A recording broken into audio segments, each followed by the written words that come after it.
Welcome to episode 9 of the Inside Nutley podcast. I'm your host, Tom Greco, and I'm pleased to be joined by the current defensive backs coach of the Super Bowl champion Kansas City Chiefs, as well as two-time Super Bowl champion New York Giants secondary coach and former Nutley resident David Merritt. Welcome, Coach. Thank you, man. Appreciate you having me. Excellent. Congratulations on this year's Super Bowl win, your fourth. Does it ever get old? It never gets old, Tom. I tell you, it's that people always ask me what was your favorite one, and I always say the previous one, but it never gets old, man. I can do this every year. I'm almost like what's the guy, Captain America, when he's up there fighting? He said, I can just do this, all day. So I love to be going to the Super Bowl every year. It's a wonderful experience for my family. So it has been tremendous for all of us. Growing up in North Carolina, were you always interested in sports?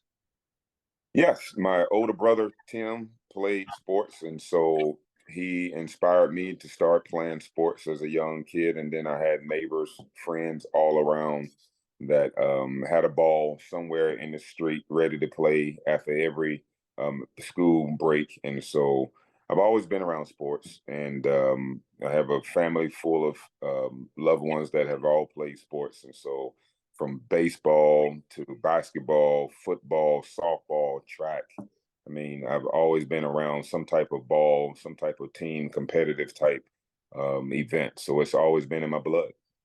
Going into sports gave me an avenue to go down that I didn't have before, that allowed me to really just kind of, look at something other than schoolwork as gratification. So, but I played basketball and I stopped growing taller and I started growing wider. So my high school coach said, Dave, you're probably not going to get no taller than 6'2". So more than likely, you probably need to pick up football. And so I did that my sophomore year. And, it was just, smooth sailing from there. But you attended North Carolina State, which is a very storied athletic program. Did you want to stay close to home, or were there other colleges you considered? Yeah, I did. I wanted to stay close to home because of my mom. My mom, I'm the youngest of her 9 children, and she didn't have a high school degree, a diploma, and nor did she have a driver's license. So I said, instead of me going up to Chapel Hill or going down to East Carolina, let me just stay right here locally where my mom can get to the ball games. And so that's what I did, which ended up being a great decision. Did she miss any games? She didn't miss a game. She came to all the home games, and she had her Wolfpack shirt on and her baby's name on the back. And funny story about that is when I end up moving on, transitioning to the next level, my mom showed up at one of my pro games with half of a Dallas Cowboys shirt and the other half the Arizona Cardinals. And so she grew up a Cowboy fan, and all of a sudden she shows up at the game with my name on the back with Merritt, and half of it says Dallas. And from that point on, I started hating the Cowboys. That's when I first started hating the Cowboys. That's a great story. Did you meet anyone special at North Carolina State? You know what? I had a young lady that I was fond of, and I started courting going into my senior year, and who ended up becoming my bride, and we've been together for the past 32 years. And so Yolanda Merritt, she has my my 4 things. She's quickly to tell you that David has 5 kids. I have 4. And so, but Yolanda and I hit it off. We met each other actually her freshman year in college. And when I I saw her on a picture in the student center. And I looked at her and I fell in love. I kid you not, Tom. I fell in love when I first saw that picture. But then deep down within my spirit, something said, you have no shot. Don't even try. You have no shot. So that was my freshman year. And we became friends. And, as the years went on, I had a girlfriend. She had, a friend that she was dating. And so end up breaking up with my girlfriend going into my senior season. And so Yolanda and I started dating then, and the rest is history. No turning back, huh? No turning back. No turning back. In 1993, you were drafted as a linebacker by the Miami Dolphins. Tell me a little Yeah. bit about that experience.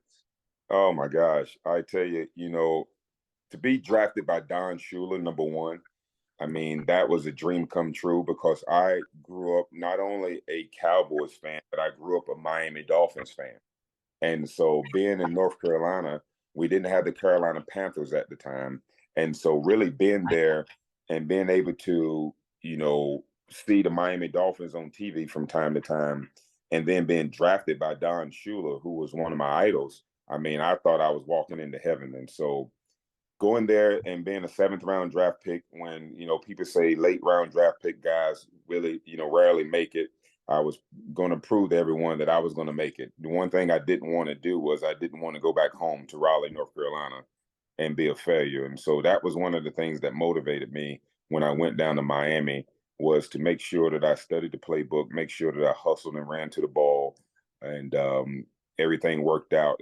And it all paid off for me because I ended up making the squad that fall as a seventh round draft pick. And so that was one check mark and one great accomplishment.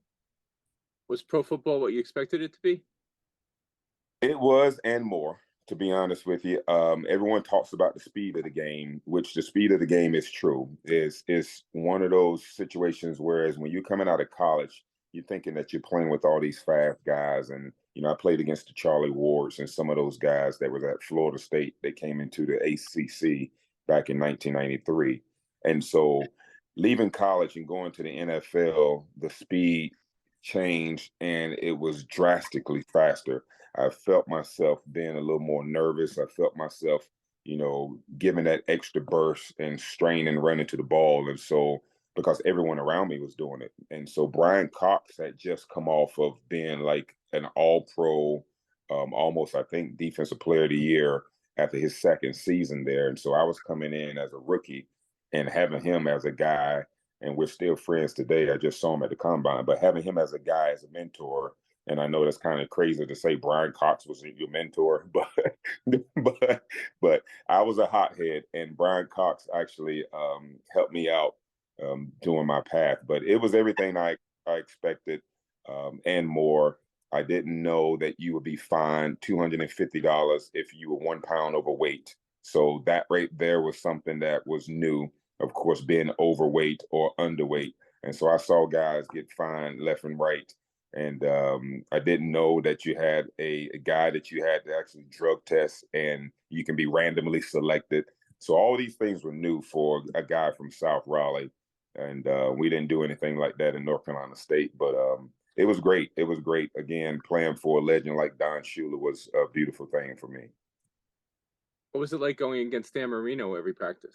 Oh man, I tell you what, that was, it was like me playing Tecmo Bowl all over.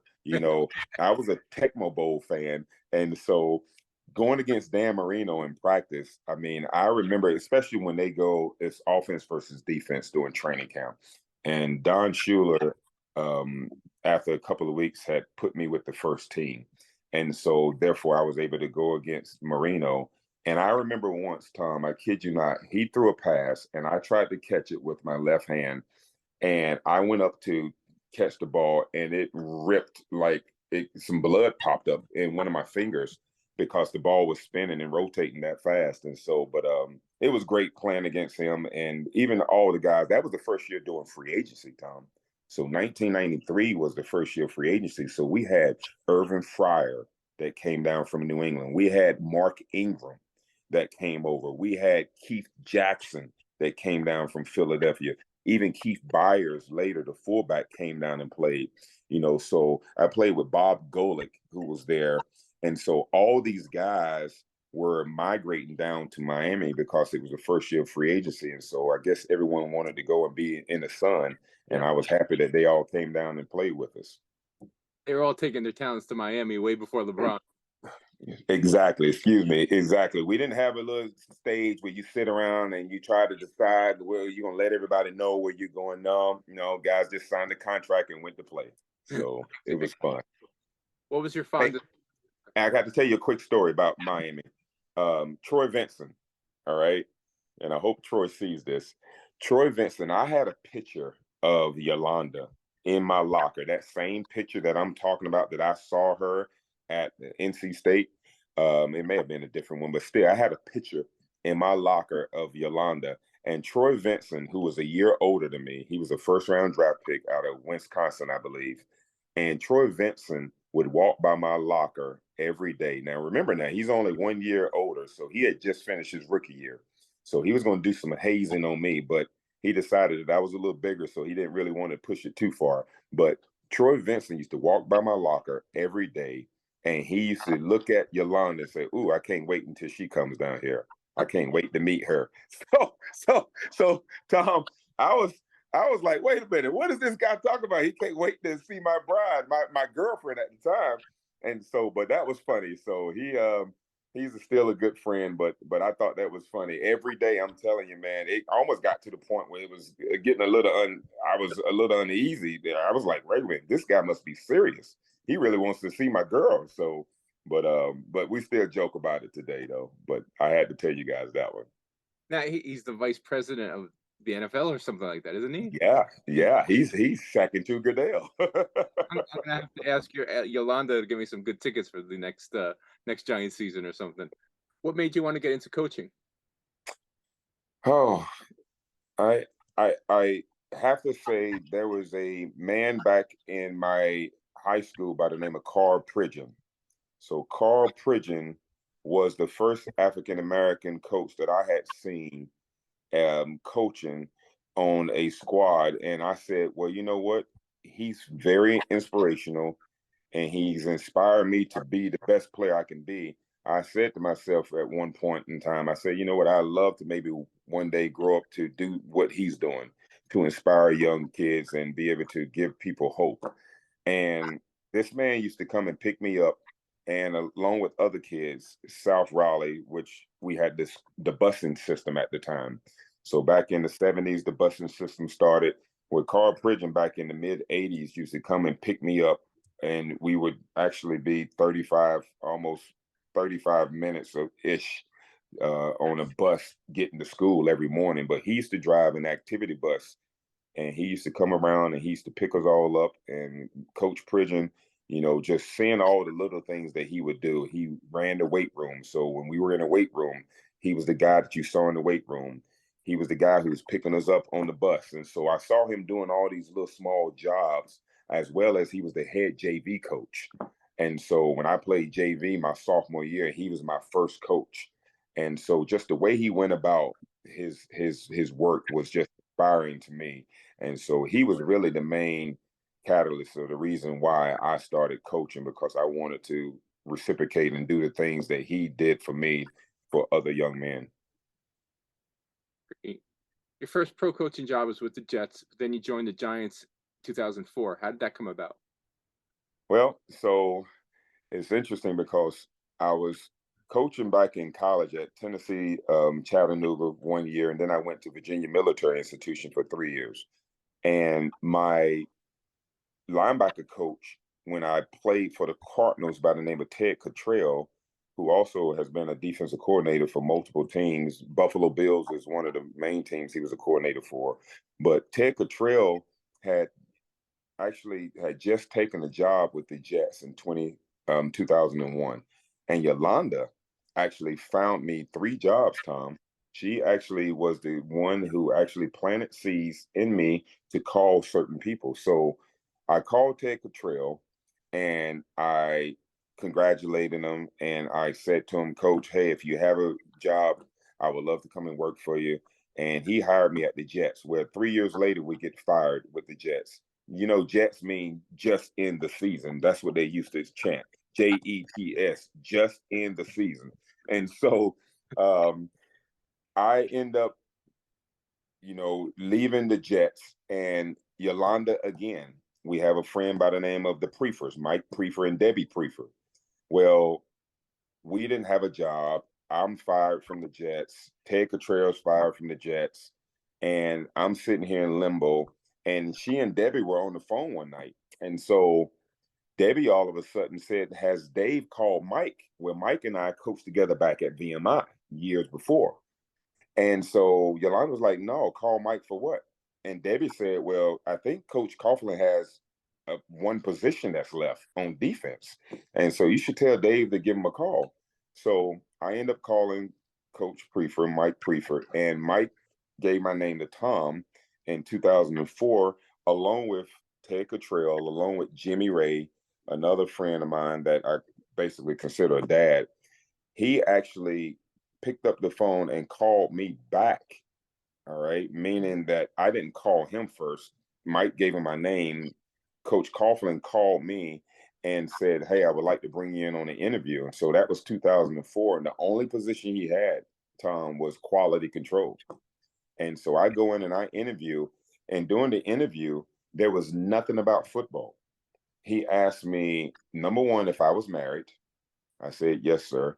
Number two, if I had kids. I said, "Yes, sir." Two little boys and an older daughter. And we talked about Yolanda and the kids. That's all we talked about during my interview for about 15 minutes. And a little bit about my past, but not much. And next thing you know, he hired me. And so I think it's very important for these young people out here today that some of these old school coaches or bosses out here, they want to see stability. And I think that's the thing that Tom was looking for, was stability. And the fact that I was a young man and I was married and already had a couple of crumb snatchers around my ankles, I think that helped everything out. But again, that was Yolanda. Yolanda found the New York Jets job, because back then, Tom, as you know, we didn't have internet. And so it was all through the paper. So Yolanda found out that Ted Cottrell was going to the Jets. She put that seed in me. Well, Yolanda ended up talking to her friend Debbie, and all of a sudden I get that job. And so Yo-Yo has been good to me, man. She has been very good. Okay, here's the big question. How did you Yep. decide to make Nutley your home? How did I decide to make Nutley my home? Okay, very simple. I wanted close proximity to my job because I knew that I was going to be working late nights. And when Yolanda came and she saw the township and she didn't want to move to Newark, we didn't know much about the New Jersey, New York area. And Clifton was, very spread out, and it was just so happened that she found Nutley again, my yo-yo, my bride, and she said, "This is where we need to be." She said, "There's something about this town that I think is going to be good for my boys. It's small, it's a great community. Everyone here knows each other." And so again, I have to give it to Yolanda. She found it. I didn't, just like she found all the other places that we've ever lived. So it's all yo-yo. Maybe we should have talked to Yolanda instead of you today. She just texted me. She may have texted you. "Are you on the podcast?" "Yeah, come on." Did you ever think you would spend the next 14 years here? No, no. I'm gonna be honest with you. Funny story about that, Tom, is you remember 2004, 5, 6, we had, some up and down years. Eli was young. We had Kurt Warner in '04. A lot of people, you remember Kurt even before then. And so, but when we came into the Giants after the third year, the Mariners gave Coach Coughlin an ultimatum. They basically told him, "You either make it to the playoffs this year and win a game, or else you're basically going to be, canned." And I think you remember, I think the year before, I think we had lost to Carolina really bad at home or something like that. And so we turned around in 2007. I was about to go to North Carolina State. Tom O'Brien was the head coach at the time. Tom O'Brien and I had been talking to one another. Tom O'Brien was going to hire me as one of his assistants. And he said, "Dave, I want to do it the right way. So I want to call Tom." And so, of course, Tom, meaning Tom Coughlin, and O'Brien being from Boston College, Tom Coughlin being from Boston College, the connection was obviously there. And I didn't put two and two together until after I hung up the phone with him. So anyway, he calls Tom Coughlin, and he told Tom, he said, "Hey, I want to hire David Merritt as one of my assistant coaches." And Tom basically told him, "David has a job here. He's a position coach here. I don't need him to go to North Carolina State." He said, "Let me just talk to Dave and I get back to you." So Tom calls me in his office, I believe, later, or maybe the next day. And he asked me, he said, "Why do you want to go to North Carolina State?" I said, "Coach, it's home. It's my alma mater." I said, basically things are not going well here right now. I don't know what's going to happen. And Tom basically proceeded to really just read me the riot act. I mean, he cursed me out up and down. You're a position coach here. If it was a coordinating job, that would be different. But you trying to tell me you're going to go and take a lateral move back to college? Are you kidding me? In other words. And so he made me feel so small, Tom. I decided that, you know what? Let me just stay here for another year. So stayed here in the 2007 season. And Lord have mercy, lightning struck in a bottle because we end up winning the Super Bowl, as you know. And moving on down the road, we win another one 4 years later. And next thing you know, I turn around and we're on year 14. And it was just a blessing. After Tom was relieved of his duty, then McAdoo, I was on my way to Indianapolis to become an assistant coach there. McAdoo walks into my office and he tells me that I don't want you to leave.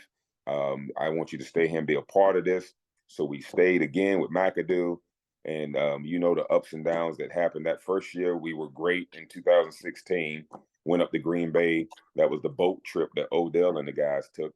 And all of a sudden now you're trying to go play a playoff game, just idiots. But anyway, we turn around and we end up losing to Green Bay. And then the next season, we all know what happened with McAdoo in 2017. Geno becomes a quarterback out at the Raiders when we were playing the Oakland Raiders. Eli's on the bench where that doesn't look right. I'm walking around the field and I'm looking at the mayors and looking at the ownership saying, this isn't good. This is not good. So all of a sudden at the end of that season, of course, they moved on and they put Spags in position. All right. And he ended up becoming the interim head coach. And I knew at that point in time, it was time for me to go. But after 14 years at the Giants, once a Giant, always a Giant. It's a great part of my life that my sons, I sit here and I think about, they went through elementary, they went through junior high and graduated from high school. What coach can say that? Not too many coaches can say that their kids stayed in one township and you guys saw them grow up all the way through Nutley. And so I didn't think we were going to be there 14 years. I thought it was going to be 3 and done and I was going to North Carolina State. So glad I didn't. What are some of your favorite memories of raising your family in Nutley? Oh man, I tell you what, some of the most fondest memories was when they played sports in Nutley. I remember being on the selection committee for the tackle and football coaches that were coming through. And I remember sitting in that office and kind of help interview some of these coaches that were coming through and just being a part of all the sports and the love that you all have and have had for decades there helping kids. I mean, that is one of the fondest memories that I have that I never forget is the time that you guys took outside of your normal 9 to 5 job or however long you all worked. I never see the daylight when it's dark when I go to work and it's dark when I would come back home. But you all took the time to raise my kids in sports yourself, as well as some of the other coaches in the area. And so those memories right there stick with me. And I talk to my players all the time, Tom. This is great. I'm glad you said this. I teach my players meditation, and it was taught to me at the Giants. And so I tell my players all the time, go to your happy place. I need you guys to think about what makes you happy, what brings you joy. And one of the places that I go to, and I tell my players all the time, I go back to when my kids were on Long Island and when they were in New Jersey. When DJ and Devin were small, that's what I think about that gets me through. And it allows me to calm down my breathing because I remember my little buddies and I remember how you guys treated them. And again, New Yorkers, New Jerseyans, all you guys, I don't want to compare you to because I know those are fighting words. It's like Nets and Mets and Jets and Giants. And, I don't want to get into that. The Yankees and Mets, I'm sorry. And so, but it was just, that's my happy place. And so I look at Nutley as a family. We move 1, 2, 3 times in Nutley. How about that? Yep. So we started at one spot over in Cambridge Heights. We moved over to 357 Prospect. Then we turned around and we went back to Cambridge Heights. And so we were going to move. We were going to move and stay in Nutley. We were not going to move anywhere. So it's been awesome, man. And I appreciate you guys. Well, that's proof that you really are a Nutley at heart because we never leave. That's We have to. why. Why go anywhere? And you're our official Super Bowl winners of Nutley. I mean, I don't think we've ever had any other Super Bowl winners. So I tell you what, I will hope that changes for you guys when I retire. or when I you return. Or when you return. or when I return. And so, but it is, you know, when we won the first one there, Tom, and you remember this vividly, being able to go around and to share the stories, like where were you, where did you watch the game, how was it, those are the things that I get excited about still even today. Even talking to my Kansas City Chiefs family, just talking to friends, like where were you, how many people did you have over at the game, and what did you guys have to eat. And even when I watch the game still today, I get nervous although I know the outcome. It's still one of those nerve-wracking games where you watch it and I'm sitting there saying, how do you guys watch this? There's no way I can watch this. What are we doing here? So but it is a beautiful thing to be able to win a championship the first time in Nutley, and then to turn around and bring another Super Bowl back to Nutley in 2012, 11th season 2012 Super Bowl. I mean, that's just great. I mean, I'm just so excited for the township. I still have my PBA card, and and I have a lot of other things that are still from Nutley, and so, but I really appreciate you guys. And we appreciate you. A little known fact is that you were also a player in the men's basketball league and the men's softball league, correct? I don't know if I was a player. I was a participant, but I don't know if I actually played. I pulled my hamstring on the softball, trying to run to first base, thinking that I was a 20-year-old. And then in basketball, man, oh my gosh, man, I was the best set shot jump shooter in America. I mean, it was just, those are fond memories. And I've been offered to play basketball and back in Kansas, and I have declined that offer 2 years in a row. And so I need to get back out there and just move around a little bit more. But yes, I played basketball and softball. Tell us the story about what happened when you went into the giant facility after you pulled your hamstring in softball. Oh gosh, it's such a blur. I don't really know exactly what happened, other than the fact that Ronnie Barnes and even Tom Coughlin wanted to know what happened to me. And wait a minute, you pulled your hamstring playing softball? You know how Tom is with that look. And I'm just, walking around there limping with a gimp leg. And so it was well received in a good fashion. They picked on me, and I thought I learned my lesson, and then I decided I'm not going to play softball, but so now I'm going to play more basketball. No, that wasn't smart. So, but it was one of those deals that you try to make sure that if you get injured, make sure you get injured on the property there at the facilities and not out playing rec sports. But they didn't care about me as an old coach. They was just like, okay, come on in here, we'll treat you. So, oh gosh, it was awesome.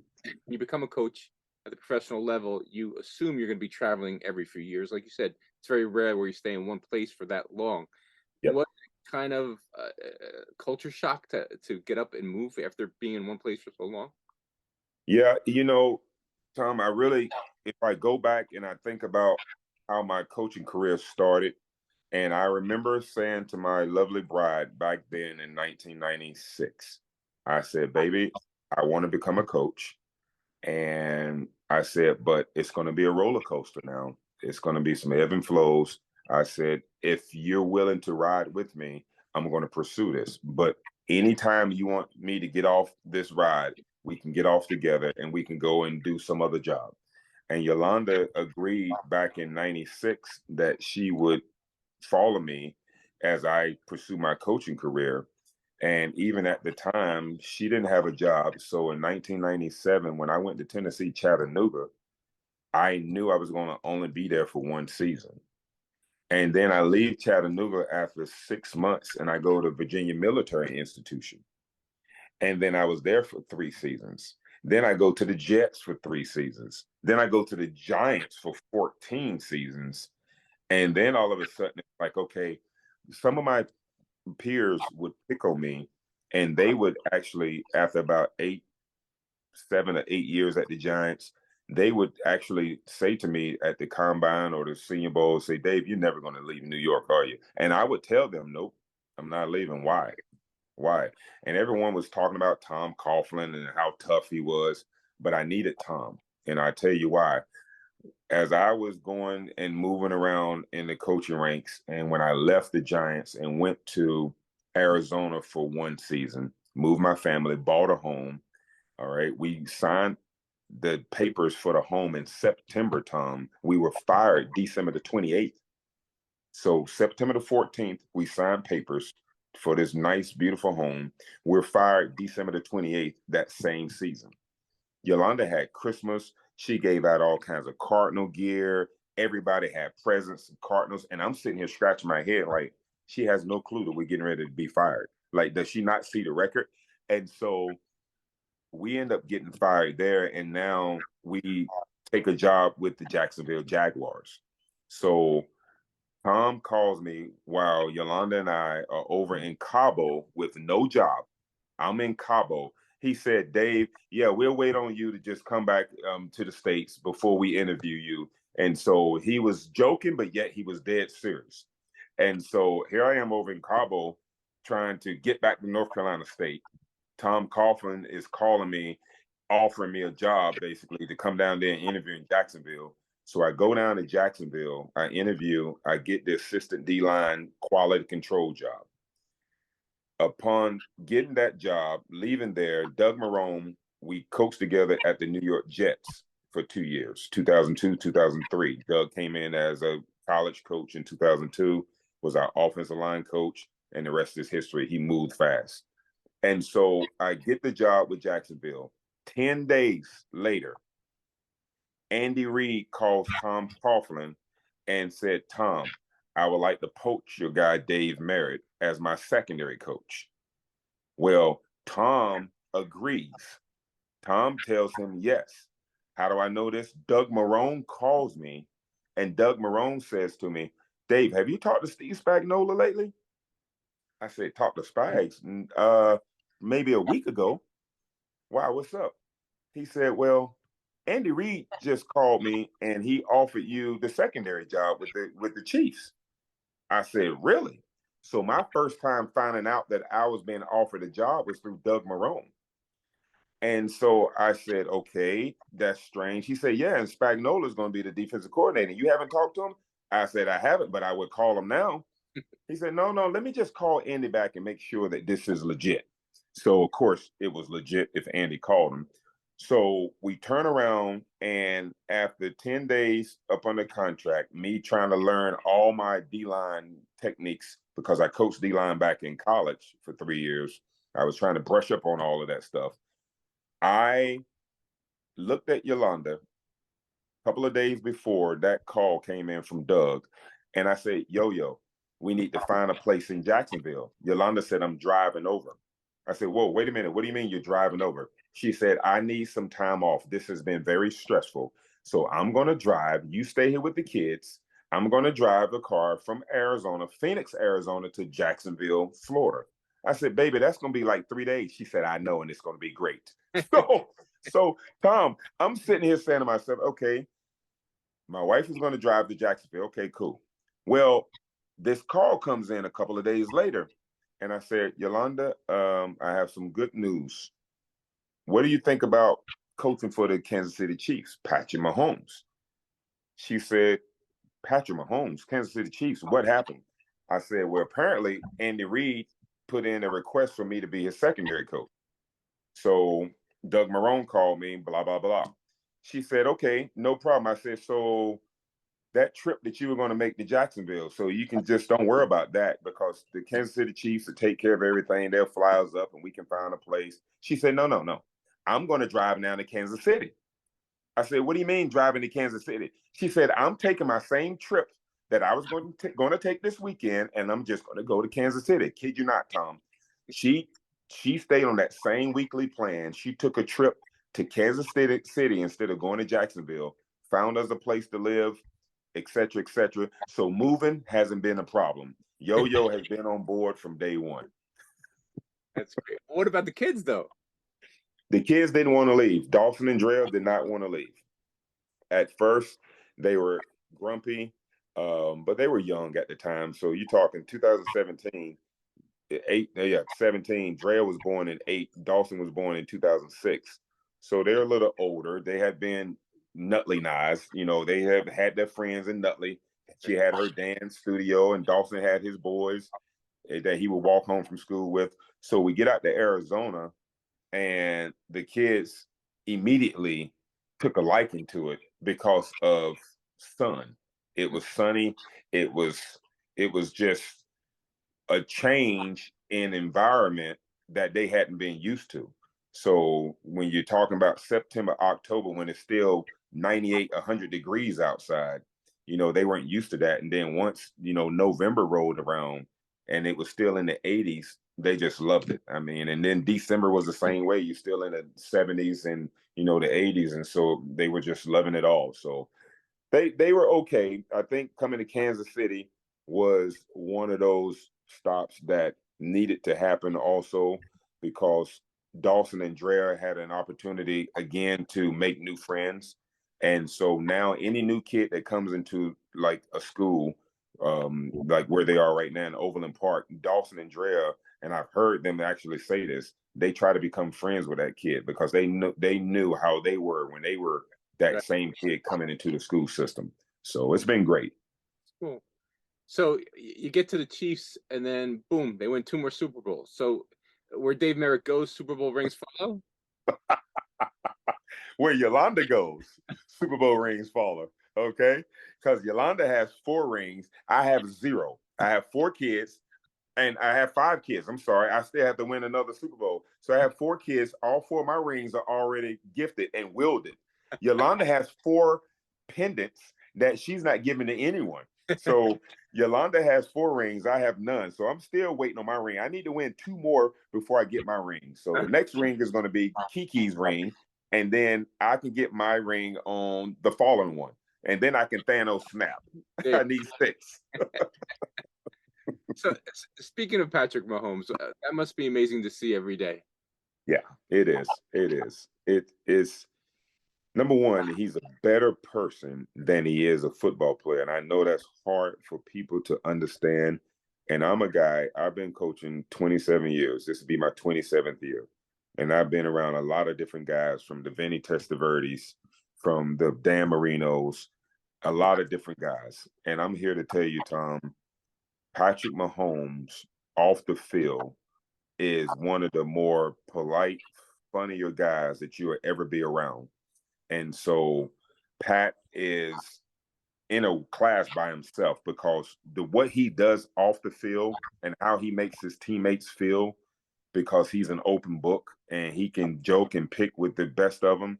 And Eli had that same charisma, but Pat is on a different level in the sense that Eli was the best quarterback for that area, meaning in New York, New Jersey, the media, because he just had that stoic face and you couldn't read anything with him.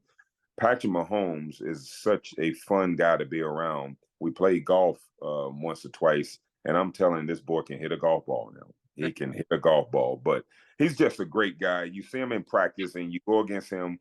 We practice against the offense in the spring, of course, and in training camp every day. And so you're not going to get a better look than what you're going to get with Patrick Mahomes. Now, mind you, we can't hit him, of course. So when we send blitzes, our guys are back there covering forever, because Pat just starts running around and does his Pat thing. The Pat cape comes out. And so he makes all these sidearm throws and behind the back throws. I mean, it's crazy to witness, and it's been fun. It's been a lot of fun. All right, I'm going to mention a couple names or things, and I want you to just tell me a story or what comes to mind when you hear them. All right. Okay. Michael Strahan. Beat him in golf at Pine Valley. I hope he heard that too. Tom Brady. Oh, the GOAT. Tom Brady. It's funny, this year we were down playing Tampa, and I waited after the game for him to, shake hands with a lot of people. And then we caught eyes and we gave each other a nice big hug and told him it's been great battling against him all the years. I knew he was going to retire, although we don't know if he's really going to retire, but we'll see. But I just, Tom Brady, being able to go against him, he's just such a competitor.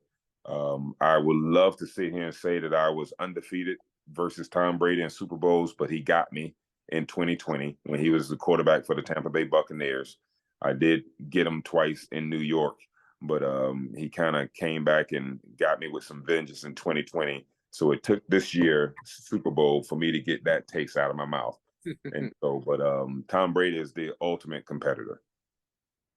How about Travis Kelce? Oh gosh, smooth, just smooth. All the sisters love him. All the other any race, any denomination, they all love him. It doesn't matter your color, creed. They all love Travis Kelce. I mean, it is unbelievable how many older women, younger women love this man. And I'm sitting here saying to myself, okay, he has a goatee. I mean, what are you guys seeing here? What is this? But smooth. And I remember Travis as a rookie. Tom, I want to say, I think we played against him while we were at the Giants, and I remember him being a hothead. I remember Travis Kelce, his first couple of years, being a big-time hothead. I mean, he was having fines left and right, costing his team, games. And to see him, and I wasn't there during those times, but to see him become the man that he is today, I mean, he's just so smooth and everything he does. Even his walk is just slow and smooth. I mean, the guy just has it going on, and he has a career. The Saturday Night Live, I thought, was a great job. He did an unbelievable job with that, but he's just smooth in everything he does. Good man. Eli Manning. Oh, the jokester. First thing that comes to mind is the freaking practical. He's a jokester. You can get on the elevator with Eli, you better watch yourself. Make sure he's away from the buttons because Eli is the ultimate prankster. And so if Eli is on, let's say, the 4th floor and you have to go up to the 10th floor, you best believe 5th, 6th, 7th, 8th, 9th floor has been pushed by Eli while he's standing there talking to you. He has pushed all the floors and he tells you, have a good night. He walks off. I mean, he does it every time. But what a great competitor as well. But he is a hilarious character. And we all are seeing that when you're looking at the Monday Night Football games because Eli is letting his personality show it. It's a side of Eli that people didn't know. Everyone knows about Peyton, and I love Peyton, but no one knew that Eli can be as funny as he is. I mean, it may be a little dry wit, but at the same time, he's very funny. How about Andy Reid? Oh, my. Cheeseburger. Let me treat you to some cheeseburgers. So Andy Reid, when he called me while I was on the golf course out in Arizona, and when we were talking about contracts and talking about, the Chiefs, I told Coach Reid right away, I said, Coach, let's not talk about money. Tell me about the restaurants in Kansas. I said, the money's going to take care of itself. Just tell me about the restaurants. He went on for probably 5 minutes talking about the restaurants. Q39, Joe's, Jack Stack. I mean, he told me about all the barbecue spots. And but every Saturday night after his team meeting, he tells the guys, let me treat you guys to some cheeseburgers. And no matter where we are, they always have to have cheeseburgers for Andy Reid and Haagen-Dazs ice cream. How about that? If it's not Haagen-Dazs ice cream, I remember one game, they didn't have Haagen-Dazs. And Andy Reid, I mean, the staff, they all knew, the guys that was there with him before, they knew that was an issue. And here I am in 2019. I'm new. I'm like, what's the big deal? It's just ice cream. No, it's not just ice cream. No. Andy Reid has to have vanilla and chocolate Haagen-Dazs ice cream the night before the game. Cheeseburger and Haagen-Dazs ice cream. So food comes to mind when I think of Andy Reid. So when the Chiefs come to Jersey, do they ask you, Dave, where's the best place for burgers? You know what? They don't. What they do is they want to know about the pizza, and I won't get into that, but that they want to know about Jersey pizza. Everything. To be honest with you, it's just New York pizza, Jersey pizza. I'm like, wait a minute, there's more to eat here other than pizza. what are we doing around here? And so, but they don't. Everybody asks about pizza. I have no clue. I don't know why, but they do. Tom Coughlin. Disciplinarian, and I alluded to this a little earlier. I needed Tom Coughlin to prepare me for where I am today. If I had Andy Reid first and Tom second, I wouldn't have made it. I needed Tom's discipline and structure to help me out to become the coach I am today. And because Andy Reid gives you so much freedom and he allows you to just do your job, whereas Tom Coughlin just kept that thumb right on you, and it had to be done now. There was no waiting. You know, if Tom gave you a project, you went and you executed that project right away. There was no waiting around. You get it back to him late in the week. And so I needed Tom Coughlin's structure and his discipline style to help me to become the man I am today as a coach. And so, but that's what comes to mind, a disciplinarian. Finally, Nutley, New Jersey. Oh, Tom Greco. No, you can't say that. Tom Greco. When I think of Nutley, New Jersey, Janice Feedy, Fred Feedy, I mean, you just name it. I can just keep on rolling out names. I mean, there's so much love in that town for the Merritts, and the Merritts loves all the people there. And I mean, it's just what comes to mind is the politeness of the people that are there. And, you know, I sit here and I think about the relationships that my wife was able to forge. And when she was doing her Zumba classes and things of that nature, you know, it's the one thing about New Jerseyans, they may be hard on the outside, but soft on the inside. And in North Carolina, a lot of people are very hard. I mean, soft on the outside, but yet they're hard on the inside. The Italians and the friends up north are going to tell you exactly where you stand. You're not going to have, there's going to be no gray. You're going to know whether I like you or not. It's one or the other, and it's okay. I just want you to know, I even still talk to my hands, as you can see. You know, I talk to my hands because I got that after 14, 17 years upstate. And so, but, you know, it's just genuine people, and that's what comes to mind. Genuine people that will love you, and if they have your back, they have your back. I could call you at 2 o'clock in the morning if I had something wrong with me. I had a flat tire. I know you would come and you would help me out. Just genuine people. It's not that way everywhere. So that's what I think of. Excellent. I see a lot of golf memorabilia behind you, but not much football. So let me ask you a question. If you could, would you give up all 4 Super Bowl rings to be on the PGA Tour? No, not at all. Never, because that's a little too hard. I don't want to work that hard. and plus, I need a team with me to help me run to first base when I can't run to first base. I need a team with me to pass the ball to. If I don't want to run down the court and play defense, you're going to go down and play defense. In golf, it's all you, buddy. It's all you. I don't want that. I don't want that at all. It's, you know, Yolanda did this office here, and I'm going to be honest with you. There's a couple of things here that I want to show you, and I'm going to just, you remember that there, that picture. Yeah. Oh, yeah. Of course, that's the 2011. Yep. All right. That's Kansas City. Y'all don't care about that. All right. That's at the White House. Wow. Okay. And of course, these 2 plaques here, 07 and 11. And then over here, the 2 Super Bowl teams, the 2017, Jared Lorenzen, bless his soul. Bless him, yep. 2011 team. And then, of course, Tom, you remember this. Oh, yeah. Comparisons that John Berger and myself put together. And I think I even shared them with you. But you did. Yep. There's a lot of things in this office here. And I don't spend much time in the office, but it's a great office to come into, and a lot of golf, but more football than golf for sure. What was it like when you had the parade in the Canyon of Heroes? 2 times. Oh my gosh. I the first time I was in awe and I was numb and I didn't understand what was happening, because when we went down the streets, first of all, when we got on the buses to start heading down the streets, and you start seeing just a sea of blue, blue and red, blue, red and white.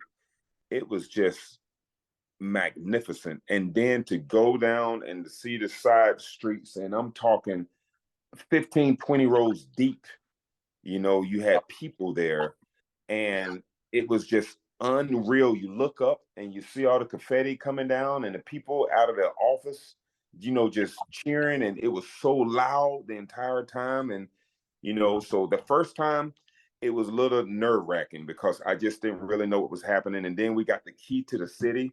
My wife, my kids met Whoopi Goldberg, and it's just like, wow, this is pretty neat. The second time, I thought I was a pro.